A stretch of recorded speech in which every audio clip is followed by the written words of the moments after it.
Hello and welcome to Happy Horror Time. My name is Tim Murdoch. And my name is Matt Emmert. It is truly a treat for me to introduce today's special guest as he played the OG Michael Myers in my favorite movie of all time, John Carpenter's Halloween. That means he was the very first one to wear that iconic white mask and stalk Jamie Lee Curtis back when he was simply credited as The Shape. And 40 years later, he put the mask back on for a cameo in Halloween 2018. But his film career extends way beyond playing this horror villain, as he's also a writer-director famous for co-writing Escape from New York and directing the 80s sci-fi flick The Last Starfighter. Please welcome to the podcast, Nick Castle. How's it going, Nick? It's going real well, guys. How's it going with you? It's great. We're so excited to have you on. You know, we read that you were born in Kingsport, Tennessee, and that your dad was a movie choreographer, so you got to be an extra in some of his films. What was that like? And are there any specific films you remember appearing in as a kid? Yes, well, we can get into it, but one correction. The Tennessee part somehow was added by someone's Wikipedia brilliance. So, no, I was born right here where I'm sitting at the moment in Los Angeles, California. My dad was a choreographer. He's passed away back in the 60s. But he came to Los Angeles from Brooklyn, where he was a vaudeville tap dancer. Was asked by various studios to teach some of their ingenues and how to dance. And then thought better come out to L.A. where he gets all the jobs. So that's he came out here in the 30s. I was born in the 40s, and I was in a couple movies, actually. One he choreographed called, what was that? Oh, well, Artist and Models was the one I actually had almost a part in that my godfather choreographed. His name was Charles O'Curran. He was my dad's best friend, and that was with Dean Martin and Jerry Lewis, and I pulled a wagon with Dean in it as he was singing a song. Wow. That's awesome. That's right. And that's so funny. There's so many, incorrect things on like Wikipedia and on other pages. I wonder, it's so specific that someone put on their Kingsport, Tennessee. Like, do you have any tie to that, or is that just completely random? Zero. I've been to Tennessee a couple of times. I was actually wrote a story that took place in Tennessee, and that's only in the last 10 years. So, no, I have no idea. That's hilarious. And growing up, did you have any like major horror movie connection, like any particular horror film that had an impact on you? Well, yeah, just, as a fan, I loved the classic Universal monsters, especially Frankenstein. I love that. I love Dracula, all that. I think one of my first movies I ever saw was a horror film. I remember going to a theater for the first time with some friends, on our own, I don't know, 10 or 12, something like that, and saw a thing called The Beast with Five Fingers. It was kind of more of a psychological horror thing about a guy who chopped off someone's hands, and the hands came back to try to get him. But then you saw him choking himself at the end. Have you ever seen Michael Caine's movie, The Hand? Do you remember that movie? Yes. Yeah, that's right. I love that movie. That. Yeah. This one was with Peter Lorre, one of the great old timers. Yes. Wow. That's so cool. And you said you were like 10 when you snuck in to see it? I'm guessing. I'm thinking of myself. I kind of remember moments in the theater where I had to leave because it was just too scary. That's funny. I personally have growing up, never liked being scared. I mean, it wasn't a thrill of a fun thrill for me. I just thought, that's it. I don't need that. Give me a musical. I'll do the musical. Yeah. That's so funny. We talk to horror stars all the time, and I would say at least 50 to 75% of people in horror movies don't like horror movies. It's the irony. They like to scare people, but not to be scared themselves. Exactly. So we also read that you went to USC Film School, which is where you met John Carpenter and Tommy Lee Wallace, who, just so listeners know, Tommy Lee Wallace was production designer on Halloween and went on to direct Halloween 3 Season of the Witch. But what I was wondering was, how did the three of you actually meet, and were you all friends right off the bat? Well, John and Tommy were friends from high school and college, junior college, I think, back in Kentucky. Maybe that's the Tennessee connection. It's close. It's close. And Tommy basically followed John out about a year later. He's a little younger than the two of us. I met John in, my first year in school. We all had to do little Super 8 movies and respond to the ones we did and critique things. And that class was great. It had Dan O'Bannon in it, and Dan and John wrote and John directed John's first feature, Dark Star, as a student film. Started as a student film, 45-minute student film, and got, when a producer saw it, he said, "Yeah, I'll give you some money to make it a feature." And that's how John got his first feature under his belt. Well, and I read that you had a little uncredited role in Dark Star. Can you tell us about that? Yes. Well, all along, this was, it was, evolved out of a student film, like I said. And really what you do with student films when you're making them is you grab this guy or that guy, whoever's walking down the hallway that day, and say, "Come on,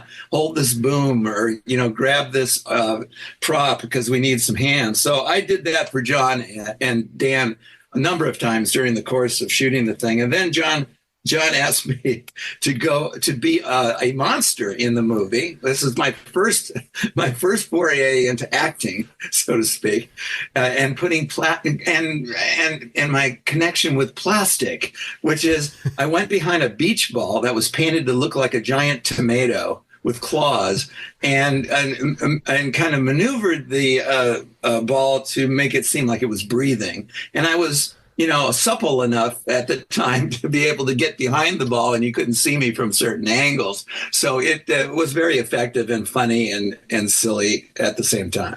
That's hilarious. So, like, the first monster that you played was in this movie. Yeah, exactly. Real quick, had you ever, like, when you went to USC Film School, had you ever considered pursuing acting, or were you always interested in writing, directing, or were you actually interested in all facets of the business? Well, no, I had no ability to act, especially if you don't have a mask on me. I mean, I really just freeze up. That is what's scary to me. Horror films maybe are second, but being in front of people and speaking is and trying to remember lines and all that stuff. It's a tough thing if you don't have kind of a natural ability for it. But no, my interests were always to write and direct. And I knew that early on.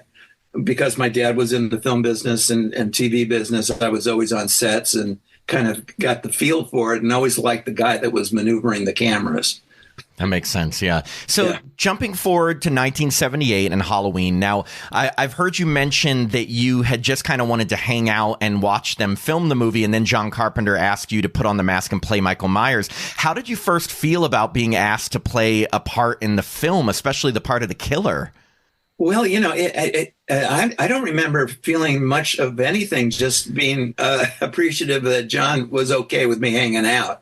Because that was very nice of him, and it was very helpful for me, just to be on a set, a contemporary set, with a full crew, and get my feet wet a little bit on the other side of the camera. But there were no expectations, no sense of anything, and it was just like an extended student film in a way, just bigger cameras. What did you think the first time you saw The Mask? Ooh, good question. I always thought that mask was just kind of neat. I thought Tommy found some. It was kind of found art. It's originally was a Captain Kirk mask from Star Trek, and I remember Tommy telling me he went into the store, the toy store, magic store on Hollywood Boulevard, and was looking for a mask to use as a starting point, and looked up and saw it, and he said he had no idea who that was. So it's probably a bad mask of him, even though. So in any case, he didn't know who it was, but it was just such a blank thing. He said, "This is perfect to start with." So, he did some modifications, obviously, and painted it this way and that way, and it just. I just thought it was just creepy just to look at it, especially when you see someone just standing around that, and even on the set, it just something about that seems to be there's something evil going on the other side, even though it's me. Yeah, I know. Isn't it crazy to think if someone else had gone to that mask or that magic store who maybe was a little bit more familiar with Captain Kirk, that mask may not have been selected because they only would have associated with him, and that would have changed the entire series, It would have changed the entire. In fact, Tommy did have a second choice because, he wanted to show John a couple of things, and the other one was a clown. So that would have been a very different thing. We would have had, crazy clowns from outer space, Halloween, Crazy Halloween clowns. Yeah. Speaking of the mask, there's something I've always wondered. So how did they keep your eyes from showing through the mask in the film? Like, was that all Dean Cundy's lighting? Because throughout the entire movie, even in close-ups, you can barely see your eyes through the mask, and it's so terrifying. It's a good question. I don't know if it was if it was on purpose or it was just the fact that the mask stuck out a little bit and then would naturally shadow you depending on where the key light was coming in. I've seen some stills of me with my eyes in the midst, But you're right. I think the darkness of those holes are part of the thing that makes it so spooky. It's literally like they've never been able to capture that where you can barely see the eyes. Like there's some movies, like even Halloween H2O, where you see the eyes so closely that you're like, okay, I know this is a human. H2O has a lot of different masks. Yeah, but I mean, with your movie, the original, what's so scary is like even in the close-up when you're holding the phone, like you barely see your eyes, which really makes it feel like there's just this like evil entity behind it, Right. I think that's a good point. Yeah, so, I've heard you say that John Carpenter didn't really give you much direction on how to play the part other than just like to walk here and stand here. But I was wondering, did you yourself have anything in mind for like how you wanted to play the character, or were you really just kind of just walking around standing and stuff? Well, yeah, and a lot of fans ask me that, and generally speaking, I don't, I didn't go into a deep psychological analysis of the character to kind of come up with anything. So whatever I had seen in movies and whatnot in the past, I'm sure by osmosis became part of what became of the walk and the movement and the pace and things like that. So, but you're right though, John. I remember asking John at one point, you're going to see me full figure at night walking across here. Do you want anything special? He went, Nick, stop bothering me. Just get over there and walk over here.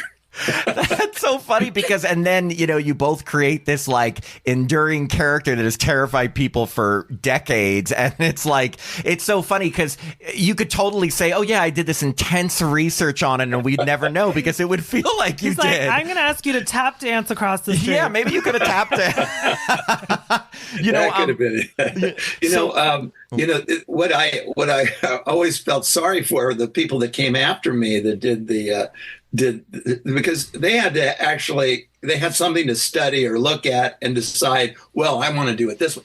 So suddenly you're already starting to kind of mentally figure out what's right for you. But and I know like the last person that did the shape, James Courtney, who's now a good friend of mine, he really he puts a lot of work into figuring out how to make it seem like the original, but also his own. That's so cool though that like people now are have to emulate you versus and you got to kind of do whatever you wanted. So just let's talk about some specific scenes in the film. The first one, when Michael breaks out of Smith's Grove and steals Nurse Marion's car, what was it like having to jump on top of a car in a hospital gown in the pouring rain? Cold. That's what it was. People ask me what was your least favorite part of the Halloween franchise, and that was it. That night, I think it was like 3 or 4 in the morning when we started doing it, and I didn't realize. I don't know why I didn't realize, but I didn't realize they were going to do rain too. So all I had was that gown on and some underpants. It was freezing. So yeah, no, I mean, I was more athletic then than I am now. So it wasn't very hard to, take a step onto the bumper and jump onto the top of the roof. And once I was there, the hands that came and smashed the window and stuff like that were actually Tommy Wallace's again. Okay. Who actually donned the mask several times during the course of the movie. Whenever there was something that interfaced with the set. Like when he breaks through the closet, that's tough. And when he breaks through the door and puts a hand through the door, he knew where he scored the door so that he knew where the fist went. And he went, "You're going to hurt your hand, so let me do it." That's very considerate of him. When Michael Myers is driving, is that you? Like in this all the scenes where you're kill scene, was that you? Oh yeah, all the stuff, driving by the girls on the neighborhood, screeching the tires and taking off. That was me. And one of the big questions, of course, all the fans are, how did he learn to drive? Where did he get these skills? And I tell them there was driver's ed, at Smith's Grove driver's ed. It is probably hard to drive with a mask on. I mean, I can't imagine that being easy. Yeah, was it difficult driving with the mask on? Well, yeah, you can imagine you had tunnel vision, so you had to be very careful if you were making a right turn. You had to really swivel your neck to make sure. Which is scarier. These things were done in little clips, so it wasn't as if I was, doing any racing and down the freeway. Although, in the Hey Jerk Speed Kills scene, you're going, I guess, sort of fast, but then probably not that. Like, was it really that fast? You weren't like he wasn't on the 405. You weren't like 60 miles per hour fast, right? Like, yeah, no, I think I had to get up enough speed to screech to a stop. So maybe. And it was, but remember, you're on a street. The whole street is cordoned off, so it's not like there's any risk of anybody getting hurt or myself for that matter. Yeah, there's so many classic scenes, and you were talking about this, where you're just standing in the shadows and watching various characters, like when you're across the street from the high school, or behind the hedge, or outside the laundry room. I guess I was just wondering, at the time, did you even envision how scary and effective these scenes would end up being as you're just kind of standing there? No, not really. I mean, I knew what John was after. I could anticipate it.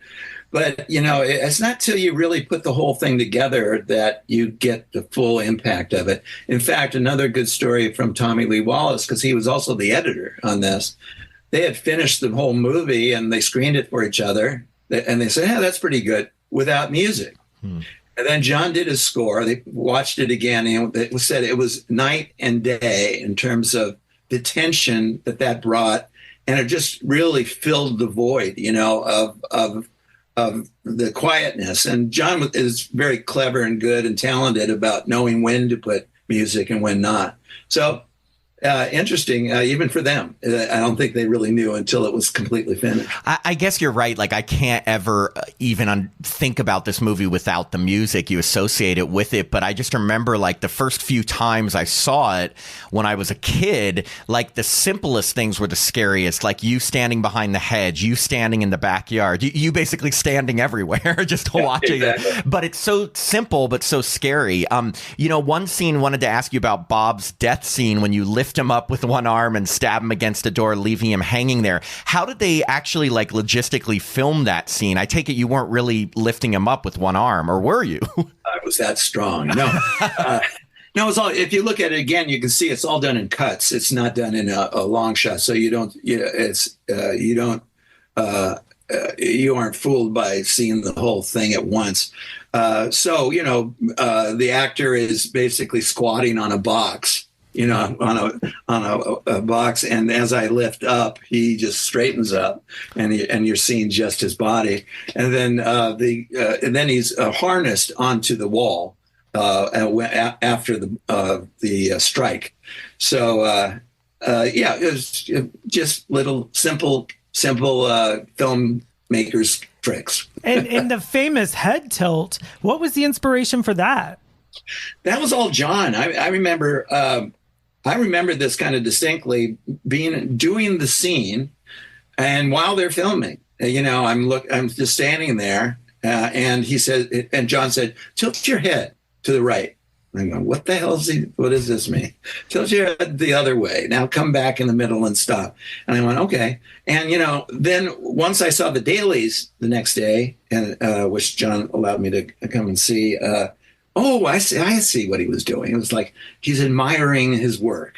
You know. Were you ever like, well, now you're giving me direction, John? Yeah, there you go. Well, John was, John, in a sense, with this kind of a character, was like a puppeteer too. He would move you around, and tell you when to jump out of the shadows and the timing and things like that. Or and like the head tilt, when to move. So there was direction. Yeah. And a lot of horror films try to replicate that and copy it. And it's such a subtle thing, but it's so awesome. Yeah. It's true. I think it really works for some reason. No, it does. And you were talking about some of the scenes that you didn't do, like the closet scene that Tommy Lee Wallace did, the wore the mask in. One thing I wanted to ask you about was the big climax, where Michael is strangling or trying to strangle Laurie and gets unmasked. But the face we end up seeing is actor Tony Moran's, not yours. So how come someone else was brought in to play the unmasked Michael? Well, I've wondered about that too, but I think probably the answer is that they had cast the little Michael, at the very beginning. So they had this kind of more angelic face, or and not handsome, swarthy kind of Italian fellow like myself. So they just needed a different look. It's so funny because I'm almost like, you're playing the character the whole time, and then finally the unmasking comes and it's not you. I was just like, wait a second. Did you get to film any of the last scene? Yes. Everything after when she thinks he's dead and he sits up, looks over at her and starts coming. That's a big scare. That was me. And then I think by the time she leaves the room, Tony is grabbing her. The mask comes off, and then Pleasance comes in and starts shooting. And I think from that point on, that's a stuntman who falls off the back. Then at the end, when you look down at the body at the bottom of the in the yard, that's me.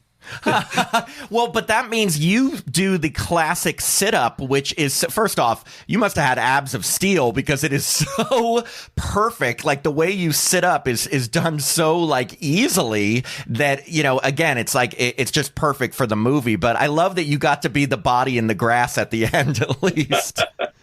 Yes, well, first of all, I was much lighter then. It was easier to do a sit-up than it is now. So I attribute it to my skinniness. Well, but also I think maybe the choreography dance background, because it's very, I guess the word would be graceful, like it's a very graceful sit-up. Yeah, it's good. And I've heard someone taped the movies screen reactions. I've seen that. It's awesome. Oh, you've seen that too. Okay, yeah, cool. It's a 1978 audience, and the reaction right when you get up, lift like up, that, yeah, everyone goes crazy. Yeah, I know, it's really crazy. Don't drop the stupid knife again, Jamie. I know. So rather than asking you what it was like working with all of the Halloween cast members you shared scenes with, we're going to play a little game where we ask you some simple questions and you just have to answer with the name of one of your co-stars. Don't worry, it's not like trivia or anything. You just have to answer with either Jamie Lee Curtis, who played Laurie, Nancy Loomis, who played Annie, PJ Soles, who played Linda, or Donald Pleasance, who played Dr. Loomis. Among these co-stars, who was the biggest jokester on set? Probably PJ. Who was the most reserved? Donald. Oh, who? Yes. I kind of have a feeling I know the answer to this one, but who had the strongest opinion on how they wanted to play their character? That's a good question. I don't have. I think everyone was so much, not in awe of John because he was only starting out, but they would have deferred to John, in terms of where to go. They were all professional that way. Probably Donald. Who did you become closest to while filming? Well, I was of those four. Yes. Yeah, I hardly remember talking with Donald. Like, he was more reserved. He was more on his own, and many of the scenes he was playing did not include me. I guess I was at the time closest to Jamie. Oh, who, if any of them, partied the most after shoots or let loose the most after shooting? That's a good question. I went home. So you're like, no answer. Who did you stay in touch with the most after filming? Nancy. Oh, Because Nancy was married to Tommy Lee Wallace, as we've already spoken about. And so we would have dinners together and things of that nature. Oh, that's great. That relationship. And then who do you get asked about most today? Jamie. Yeah, I figured that. So on the Netflix series, The Movies That Made Us, in the episode that was dedicated to Halloween, there's this quick soundbite of you saying that Donald Pleasance was annoyed at having to be in this movie. How did you gather that, or did he actually make that known? No, I heard that as rumor, in the years after the shoot. And it was built around the fact that here was this little movie, this great actor coming from, Europe and all these great American movies. And now he's stuck in this $300,000 little thing that's going to go straight to video. There wasn't even any video then. It's just going to fade away. So I think that was part of it. And then, of course, once it hit, and that's what he's known for now, not The Great Escape or Knife in the Water, or all these great, wonderful movies he did over the course of his career. And what's funny is that for someone who may have been annoyed at first, he came back for 4 other sequels. He was in Halloween 2, Halloween 4, Halloween 5, and Halloween 6. So I feel like, he must have grown to obviously love the series. Well, he was also in Escape from New York, which I co-wrote and was on the set for on that entire shoot. And so, I'm sure he appreciated the fact that John, and he always would reach out to him for important roles. Yeah, yeah.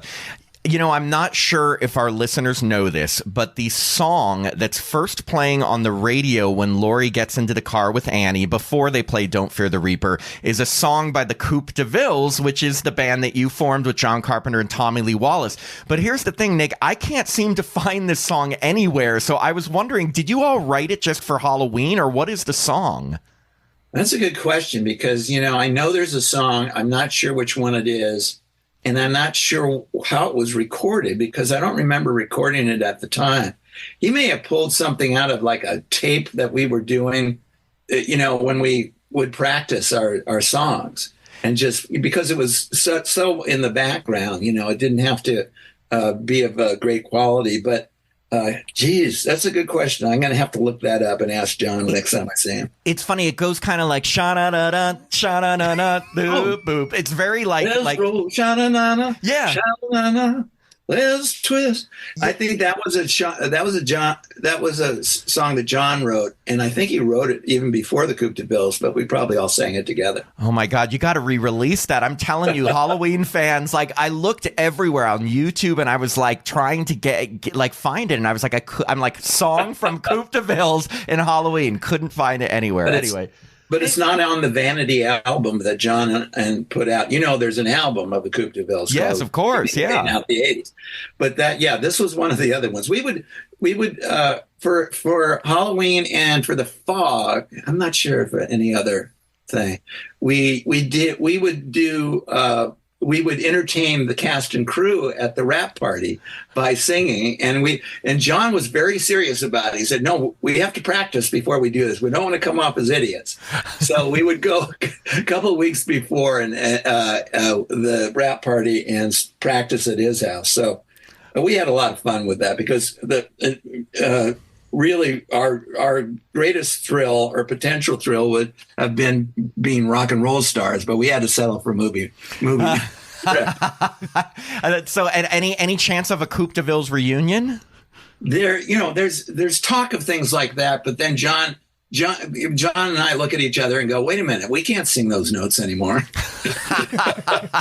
Well, yeah, that's funny. And when Halloween was all wrapped, and was there any kind of red carpet premiere or cast and crew screening, or what did you think of yourself the first time you got to see the movie? I don't remember a premiere, although I've heard that there was a cast and crew screening of it, and I don't have an image of it or a memory of where it was. I remember seeing it the first week. I went to a regular theater to see it, to see how the crowd was reacting, and it was really good. So I called John after the thing and said, "Hey, bud, guess what? Everyone's getting scared. That's good. Maybe you'll make a few bucks." No, that's awesome. I'm glad that. Yeah, I mean, and did you find? I mean, as someone who doesn't love to be scared, did you find yourself getting scared at yourself on screen? No, I knew every time I was popping out of the shadows. I was a natural spoiler alert for myself, you know. That's funny. So 3 years later, a sequel to Halloween was made, but with Dick Warlock now playing Michael Myers. Did they ever consider having you back to play the Shape, and would you have returned? Well, I think at the time they were doing that, I was starting my first movie. It was called Tag, the Assassination Game with Linda Hamilton and Bobby Carradine. And this is an alert. I'm doing a special edition of that film now finally coming out on DVD. We love that movie. We love Tag. I grew up with Tag. Like, yeah. They showed it on HBO, like a heavy rotation. Oh my God. Do you remember that time? Like, it was on HBO so much. And I was a kid watching a movie about a college darts that someone was using a real gun. It's fun. Very fun and scary. Well, I'm glad we're finally getting it, gonna get it released, and with a commentary track that I'm gonna do. Maybe sometimes before the year is over, they'll press this thing and we'll get it out, because a number of people are curious about it. I mean, it's Linda Hamilton's first movie. I mean, Bobby Carradine's always good, and his role is really fun in this, I think. There is a scene that's ingrained in my skull where this girl's putting on lipstick and she gets shot. And I think everyone should see it. In the stands, right? Yes. Yeah, it's one of my favorite scenes because I got to play with the timing of the race, the gunshot, and Bruce Abbott shooting at the same time. So it was fun as a creator, to come up with that scene. But in the opening credits, like, everyone should see Tag. Yeah, no, it's a fun, undiscovered movie that, like, it is really fun, and like it's a pre-Terminator Linda Hamilton, and yeah, it's a good cast, and it's fun, but and it's eerie. It's like on a college. It's very atmospheric, 80s slasher-ish kind of like that. But in terms of Halloween 2, did they ever consider asking you to come back to play the Shape, or it was just out of sight, out of mind because you were working on something else? Yeah, I think at the time they just figured I was, off doing my stuff. The one thing that did happen, unfortunately, is that Deborah, they didn't have any of the masks. There were 3 masks made in the first one. I don't know where the other 2 went to, but I had one of them at my house, and Deborah Hill said, "Nick, we need to borrow your mask because we can't figure out how to make this, and then we'll bring it back." Never brought it back. So I would have loved to have had that still sitting in my den next to my new mask from the new David Gordon Green trilogy. Yes. Oh, wow. I mean, so she just said we need to borrow it. Did she say we're making a sequel, or was it like, hey, I just need the mask? Oh, good. Oh, yeah. I knew they were making the sequel, but but at that point, by that time, obviously, the movie was a success. It was somewhat of a real success, made a lot of money, but it still didn't have what it has now, which is this amazing sense of historic importance, iconic thing, and yeah, it was good and it made money and John helped his career and stuff like that. But as far as like right now, if someone said, "Hey Nick, do you want to do the next Halloween?" I said, "Yeah, I'll do it." I get it. So you didn't, at the time, it wasn't like, oh my God, I have to be in the sequel. This is like the biggest thing ever. I see what you're saying. And I was fishing for larger catches. And when the sequels started coming out, did you go see each one? No. Have you seen any of them past part 1, other than the recent trilogy, of course? Oh, well, yes. About 10 years ago, an agent called me up and said, Nick, you could meet all the fans and make a whole bunch of money going to horror conventions. And so I did, and I have been all along. It's been a whole bunch of fun, by the way. Love meeting all the fans. And you just don't get that opportunity as a filmmaker, to talk to the people that actually you're doing the movies for. And this is a great opportunity. Plus, like I said, you make some dough. And people kept asking me, what'd you think of this? Well, when they went to the Thorn of Schmunging, and I didn't know what the hell they were talking about. So I spent about a week or two, about 5 years ago, and went through the whole thing. I went, oh, okay, now I get it. Oh, so wow. I went through the Rob Zombie ones and stuff like that. And so, yeah, and some were better than others. There's a lot of good work being done, everyone trying their best. I still love the first one the best because I guess it's just what it is, the first one. Of course. So, yes, that's when I watched it about 5 years ago. So let me guess, is your second favorite one Halloween Resurrection? The saddest of the group. Yes, yeah. The saddest. Okay, so this is a big question. It's a two-part question. You kind of started to address it, but when do you think you first became aware of the huge fandom behind Halloween? And then why, in your opinion, do you think people are still so obsessed with this movie 46 years later? Yeah. I kind of went over that a little bit. Initially, the release of the movie, it didn't do so well, the first few weeks. A lot of people don't know that, and it wasn't until it got some good reviews. Roger Ebert especially had a great review, which kind of made everyone look at it as a piece of filmmaking, not just a scary movie, and that there was someone behind, a real talent behind the work. So that was a step towards that. The fact that it did sequels was another step. John went on to do all kinds of stuff. So I kind of folded into the Halloween world into his entire career, which was all horror and suspense and things like that. So it was really seeing John take off and all his successes and failures and tries and whatnot. And that was what I saw as the legacy until I don't know, again, maybe 10, 15 years ago, when these horror conventions started to sprout out like weeds all over the world. I've gone to Germany and Manchester, London, all kinds of Canada, all over, to these places all over the country, obviously. In fact, I have 6 more to go to by the end of this year. Evil never dies. I think you should go to Kingsport, Tennessee for one. I'm going to go to Knoxville. Oh, okay. Well, then you can go to your hometown, I guess, while you're there.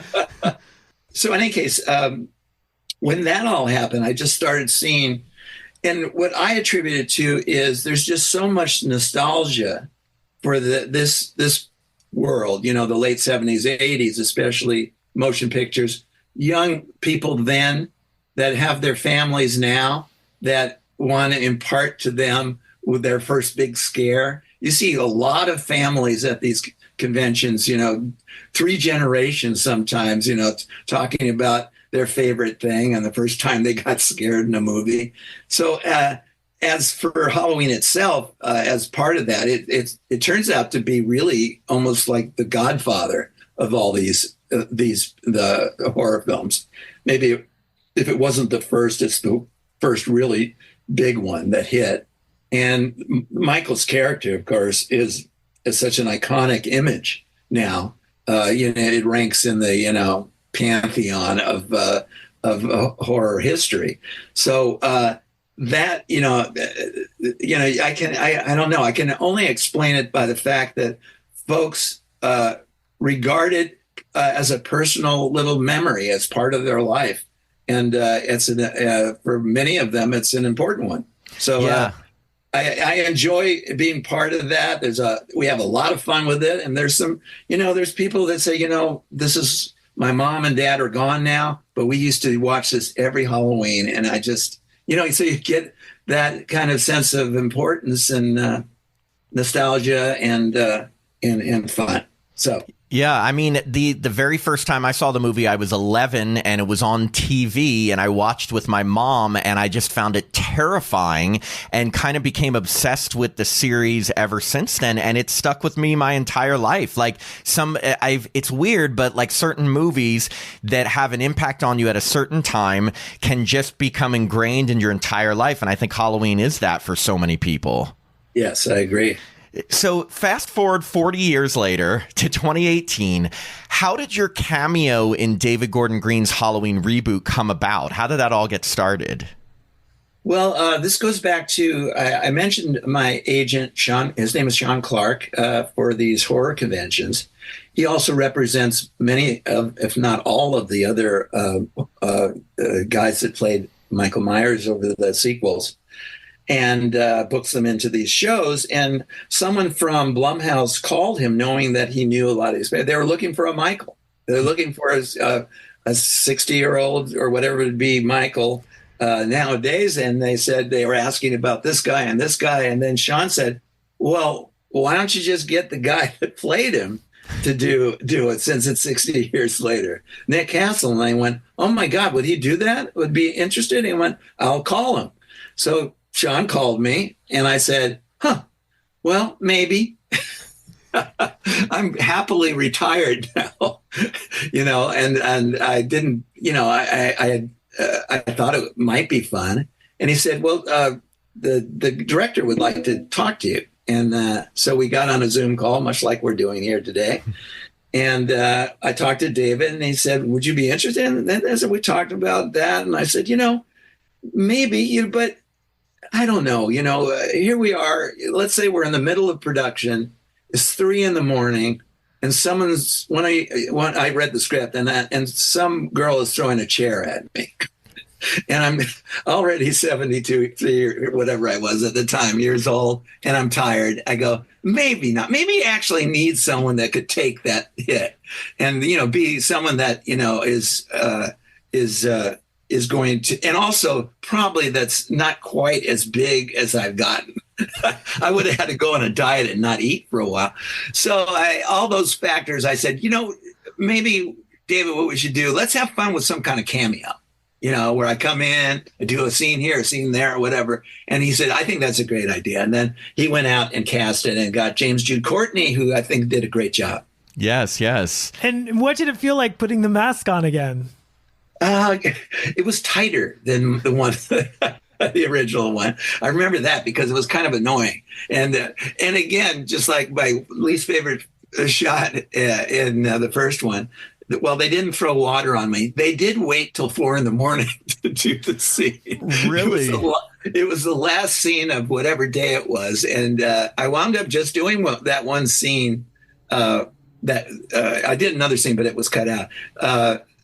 In the window where Jamie Lee Curtis comes and shoots at Michael, and she doesn't realize he's standing in front of a mirror, and she shoots the image on the mirror. And so that was my scene. I got to do a head tilt again. Yeah, I was just gonna say that it's a cool scene because you do the head tilt when you like recognize her. So that's a cool part. What was the other scene that you were supposed to do, or were there other scenes you were supposed to do? What? Well, he just threw me in a scene as a neighbor, not even with the mask on. When Jamie's granddaughter is jogging through the neighborhood, and they see there was a scene where Michael obviously had killed a dog and strung it up on a tree. I think it's in the special. It is. It's a deleted scene. Yeah, so, yeah. And then ultimately, all you see is the back of my head. That's funny. The other thing I did in all 3 movies, which David asked me to do, he said, wouldn't it be fun if you were the breathing of the shape through the whole thing? So I did, in post-production, I would go in and watch the whole movie and interpret what Michael would be sounding like as he was stalking somebody or about to kill somebody. That's so cool because that gives it an element of like the familiarity from the first one with the breathing, Yeah, but what's odd is that I didn't do the breathing in the first one. Oh. They did that in post-production. I was already gone someplace, and I think the assistant editor wound up doing it. I never knew that. So it's not you breathing in the first one, but it is you in the new trilogy. Exactly. Now, how about Halloween Kills? Did you wear the mask in any scenes for that movie? Because I read there was like maybe a deleted scene you did a cameo in.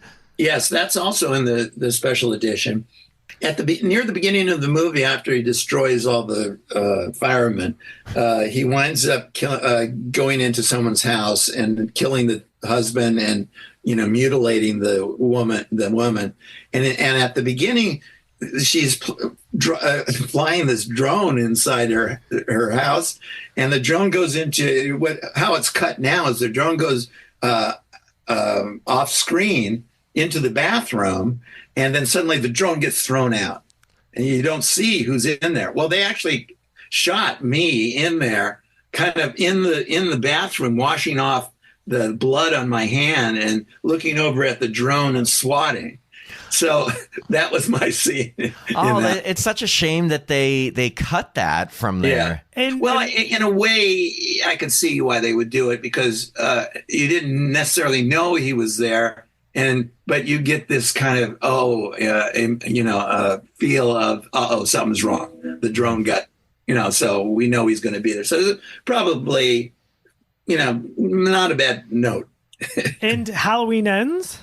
In Halloween Ends, I play a character in there with the line. I don't know if you saw me. You're the flasher, right? I'm the flasher. Yes. In one scene, Ron Campbell. The actor walks into the bar with Jamie's granddaughter, and he gets separated from her, and he bumps into this guy who is dressed. It's a Halloween party. He's always dressed up as a flasher, and he opens up his trench coat, and there's all these condoms hanging up. It's just disgusting. and I use the line as I say, "See anything you like." It was a throwback to the line in the bedroom that PJ says when her boyfriend comes in and sees her undressed. That's so funny. Do you know why they decided to have you do an actual line versus doing just another cameo with the mask on in Halloween Ends? I'm not exactly sure. I just remember David said, "Nick, we're thinking maybe instead of just doing another thing, why don't we get you on screen one time?" And I went, "Okay, that's fun." And originally it was going to be a witch. I was going to be a female witch and scare him. So it was to be some kind of disconcerting presence to this kid who was already kind of freaked out about, going to this party. Yeah, so, and I love that they have you say the iconic line from the first one. That was my idea, by the way. I was looking. He all he had was some gibberish there, and I said, "Why don't we do something like?" Then I came up and he said, "Genius, Nick. Let's do it." No, it is genius. Fans love the callbacks to the original. Yeah. So my last Halloween related question for you is, what do you think they should do next with the Halloween series? Jeez. I haven't given. I don't give it much thought, frankly. I know that the folks that own the franchise are busy, coming up with ideas. I've heard the most recent rumor is about a TV series. How that pans out, when it is, how it is, how it could be a series, God knows. So we'll just see.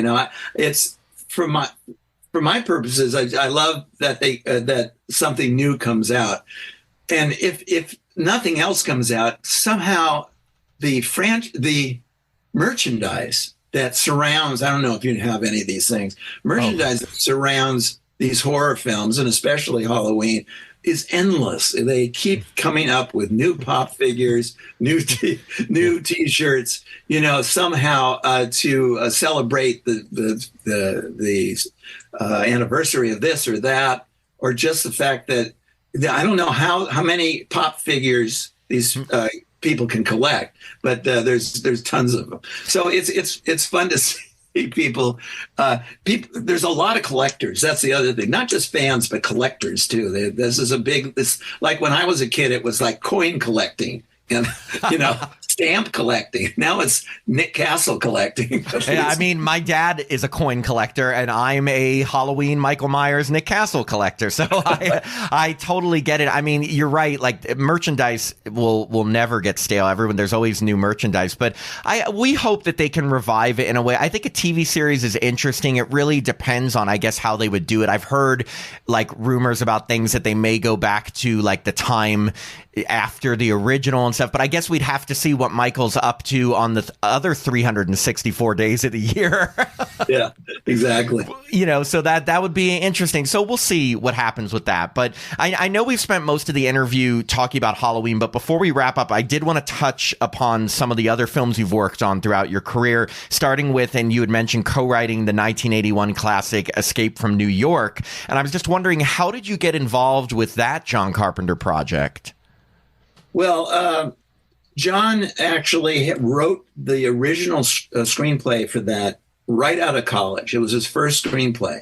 Oh. And he, it was too expensive for him to mount that early in his career. And he put it in the trunk, came back. I think he did The Fog, all these hits that he had done. And then suddenly the studio said, "What do you got? Yeah, we want to do a movie with you." So he pulled out the old thing and he looked at it and went, it really isn't as good as I remember it. And he called me. I don't know what inspired him to call me, frankly, but we were still good friends, and he knew I was writing. He saw some of my scripts probably that I was working on. So, "Nick, will you help me with this? I can't do this on my own. I've just wasted." So, we spent, time up in his house, sitting around his pool, coming up with, I'd read the script, then I had all these notes and character ideas and situational changes that I thought might help the thing. And that's how we did it. Any specific scenes or characters that you created? Yeah, much of what I did, with a lot of humor in it, I think, making it a little lighter or sardonic sometimes. Things like everything. Like I said, well, we're going to New York, so let's really make New York a character here. So the Broadway play, Madison Square Garden, the cabbie. Cabbie wasn't in it originally. I said, here's the guy that takes you around to these places. We can make him a character. Things like that. Probably the most cynical ending in Hollywood history I came up with, which is that he switches the tape that's supposed to save the world and walks off into the sunset. I don't know, killing the entire human race. I'm not sure what happens, but that was one of my ideas too. No, I love that. I think that it's good. It's like turning on the president, Donald Pleasance, yes, at the very end. It's a nice twist. I liked that ending. We also mentioned earlier in 1982, you made your directorial debut with Tag, the Assassination Game, which you also wrote. What inspired you to write this film? Like, did you used to play this game as a kid, or?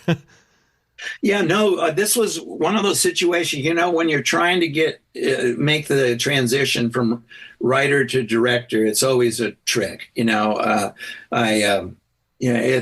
very difficult to get anybody to trust you. How do you know how to do this? Well, here's my little films from school. They don't care about that. And so you do over and over, you try to create a story or find a story that you attach yourself as director and say, you can't have it unless I'm the director. So I did that for many years with no success.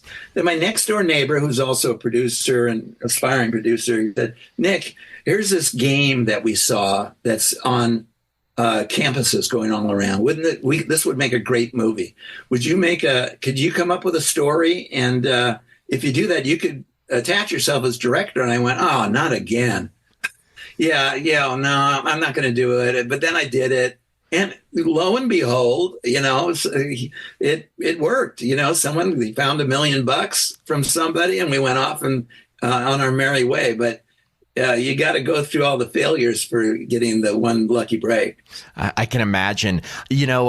Tag opens with a shot looking through eye holes in a newspaper, and it feels very reminiscent of the opening shot of Halloween when the camera looks through the eyes of Michael's clown mask. Was that meant to be an homage to Halloween?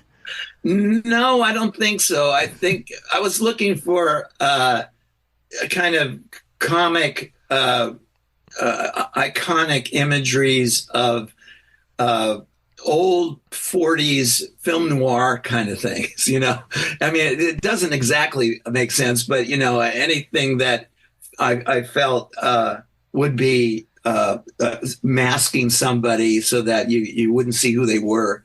Was the idea?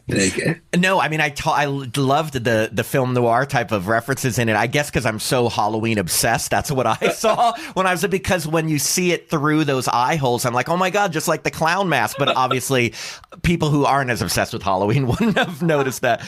As I've told you, I love Tag. What was it like working with a young Linda Hamilton and Robert Carradine?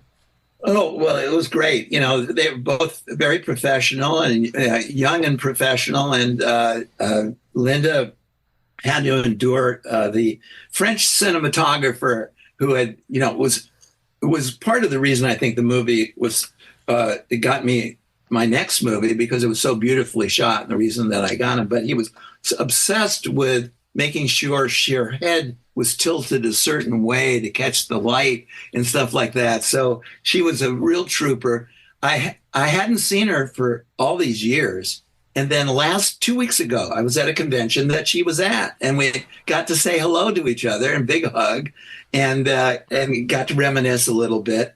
And she was wonderful, absolutely stunning.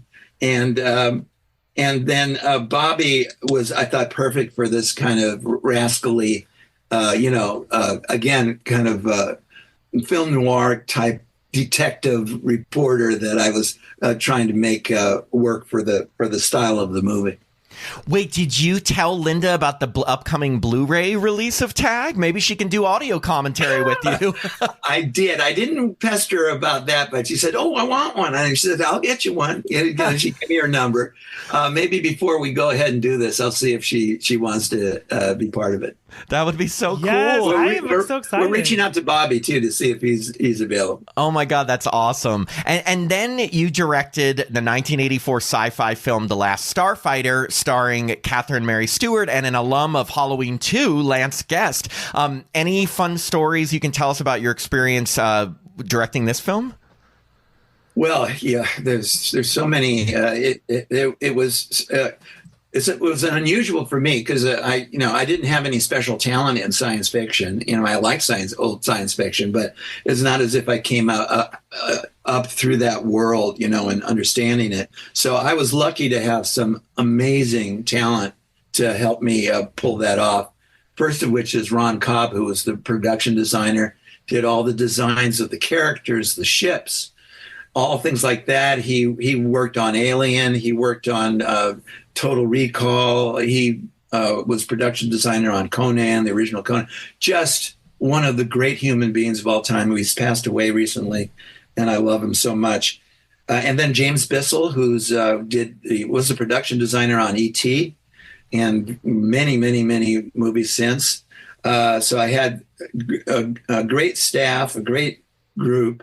Then I had my buddies from Jonathan Betchwell, who wrote it, and we worked on this screenplay for 8 months before it got actually the green light.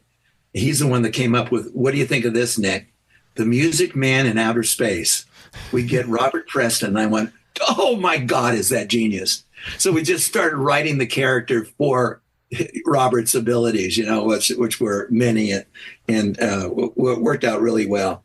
So I don't know. Most of the movies I remember fondly because I meet people that become lifelong friends, and that the movies themselves become secondary because that's what makes me happy. And I had so many good friends based on that. Lance and Catherine Mary. God, I couldn't think. I was thinking of Mary Stewart. That's her name, Mary. No, Catherine Mary. They're out on some, at some convention. I think this week, celebrating the 40th anniversary of The Last Starfighter, which is this year. So that's fun, and we get a lot of love for that in these conventions, and Jonathan, the writer, and myself are actually working right now on some ideas for a sequel. So, really? Yeah, and there's interest at a studio, so we'll see what happens. Did you and Lance chat ever about your Halloween history? Yeah, well, from time to time, we would, and we would be on panels together, and the fans would ask, what's the connection? And it's funny, I don't remember knowing him from from Halloween when I was casting him. I mean, it might have been mentioned or something like that, but of course, if he wasn't just perfect for the role anyhow, it wouldn't have mattered if he was in Halloween or not. But he turned out to be great, a great look and a great talent for the picture. I love that you guys are coming up with a sequel. Would you bring back original characters? Yes, as we've now, Jonathan and I 20 years ago were stepping out the door, ready to shoot a sequel. This is in the early 2000s. And suddenly rights issues came up and it was scuttled. So, and back then we were always thinking, and we still think now, that a sequel that, again, is whatever, 20 or 40 years later would be the best approach to how to add to the history of this franchise or potential franchise. And yes, Lance and Catherine Mary would be the parents of a new generation. That is so cool. Yeah, we've actually spoken to Catherine Mary Stewart on the show, and I could just see them loving being in a sequel. I think that's amazing. That's great. I know you said you frequent horror movie conventions, and people like us love that. What do you enjoy most about doing the conventions? Is it just meeting the fans or talking about these movies? Well, it was a number of things, actually. The first thing probably is fans. They are so delighted and have so much fun with this that you realize, like I said, you don't realize as a filmmaker until you do something like this that people are affected by the work and enjoy it. And you can be kind of proud of your history of doing what you wanted to do all along and then having at least a modicum of success with it. So that's neat. Making friends within that community, Matthew Lillard, that I've never worked with other than that. He's like a good buddy now. And all these other people that just do wonderfully at these conventions. And I get to see old friends, like I just said, Linda Hamilton. Bobby Carradine I see from time to time because he's in these things with the nerds and stuff like that. So you get to see all those people, and then you meet new friends. And, like I said, it's lucrative. You get, in my retirement, I get a few extra bucks. And I get to get out of the house. They actually fly you to these places and put you up, and that's kind of nice. And so it works as a nice distraction from the day-to-day life of a retired artist. What's the number one question people ask you? The number one thing they say is, you scared the hell out. You were the first person that scared. So everyone is, when they not see me, do they jump? But no, they just remember jumping, and that was my fault. And I say, I apologize. Or I say, it's John Carpenter's fault. Don't blame me. The question they ask, a lot of people ask me, what color was that suit that you were wearing? And I cannot remember. There's some real technical things, like that, because they're a lot of these people, they get their own masks and they make it and they put on their suits and they play Michael on Halloween. Some of them have, these are like yourself, big collectors of this stuff, and they want to know where these things came from. So there's a ton of questions in there, and many of them are the same. And I try to infuse some, new ways of energizing those when I speak to the fans. Yeah, I can only imagine. Of course, we need to ask, would you ever be up for either writing, directing, or appearing in another horror movie? Sure. I mean, it would have to depend on what it was, Not at 4 a.m. Not at 4 a.m. Exactly. I'd have to think it out. Do I really, directing a movie is a hard job, no matter many weeks. It's a 15, 16 hour a day. And I know Clint Eastwood still does it. So, if Clint can do it, Woody Allen's still doing it, I think. These guys are in their 90s, if they're not. And so I should have some strength to get back behind the wheel. But if it doesn't happen, it's been a fun ride, and I enjoy.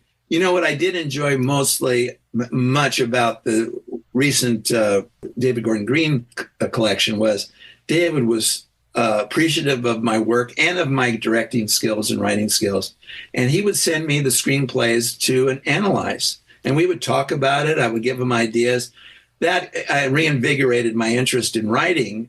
So this last spring, I just started writing my a screenplay that I wouldn't have done, I don't think, if I had not had that experience. So I'm having fun.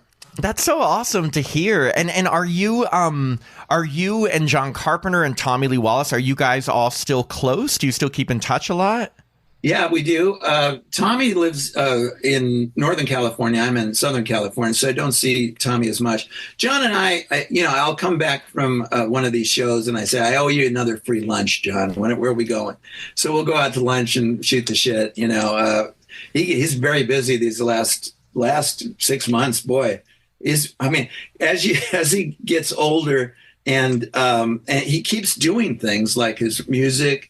And scores for movies and albums and things like that. So he seems to be always busy. He has a new TV series. So I try to catch him from time to time. And we still have a lot of fun and things. There's no lack of old stories that we can entertain ourselves with too. I can only imagine. I mean, especially being friends since college. It's like, I have a few friends still that I talk to from college, but it's just like you can see them and it can be even years after you've talked, and it's like you fall right back into that old pattern. I know. And we're trying to find some of our old buddies that we've lost completely. So if Dick Baxter, if you're listening to this, get in touch with me. Which is funny because that's the name of the one that Annie tells Laurie in Halloween would go out with her. I love that John would work in names of your friends into the script. Bennett Tramer is another one we went to school with. These are all really good filmmakers that one reason or another are not as in this field anymore. And Nick Castle is Tom Atkins' character in The Fog. So that's right. I remind Tom of that all the time whenever I see him at a show. I love it. So we have just one final question for you, sure. Nick. And we ask this to everyone that we interview. It's going to kind of put you on the spot, but okay. And if you can think of something, I definitely appreciate it, but it is a little tough because I know you've talked about this movie so often. What is one thing, just one thing that you can tell us about your experience working on the original Halloween that you've never told any other interviewer, publication, convention Q&A, or podcast, or even if it's just a little thing, one thing that you've never told about your experience working on Halloween? Oh, that is tough because people have mined my mind for these details for, a decade now. Well, while you're thinking, I just have a silly question to ask you. Sure. Okay. So you made a movie about roller skating starring Catherine Kelly Lang. And she's been on The Bold and the Beautiful for like 37 years. Have you seen her lately or spoke to her?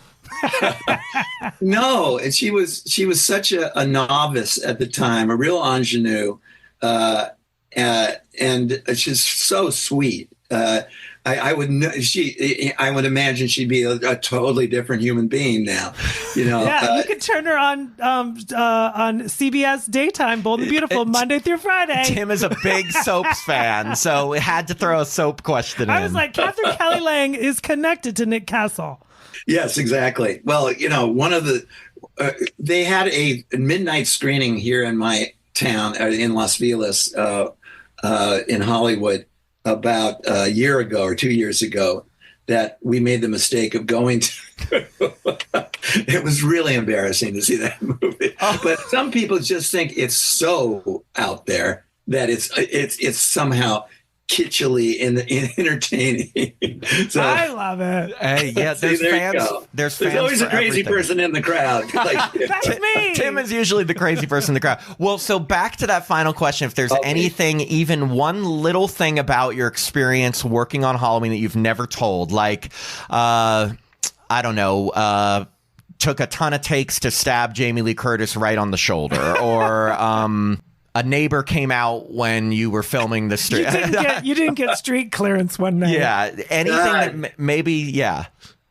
I am afraid I'm going to strike out for you on this one because if I had anything, it would have already been, like I said, mined by either other interviews over the last 10 years or a fan going, "What were you doing thinking when the."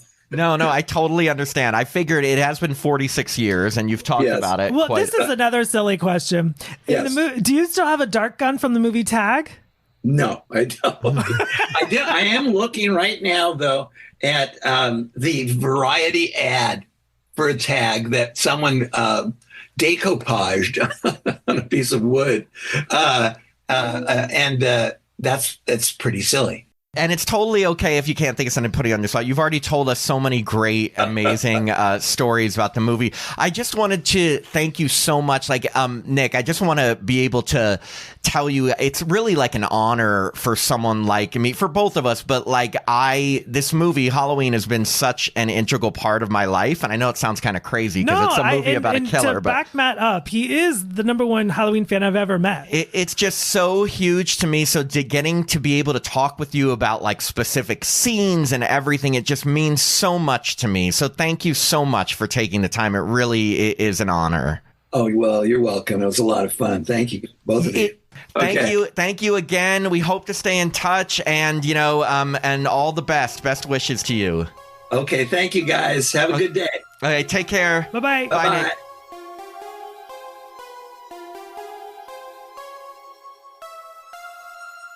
Thanks for listening to another episode of Happy Horror Time. If you'd like to support the podcast, please sign up to be a patron at www.patreon.com/happyhorrortime.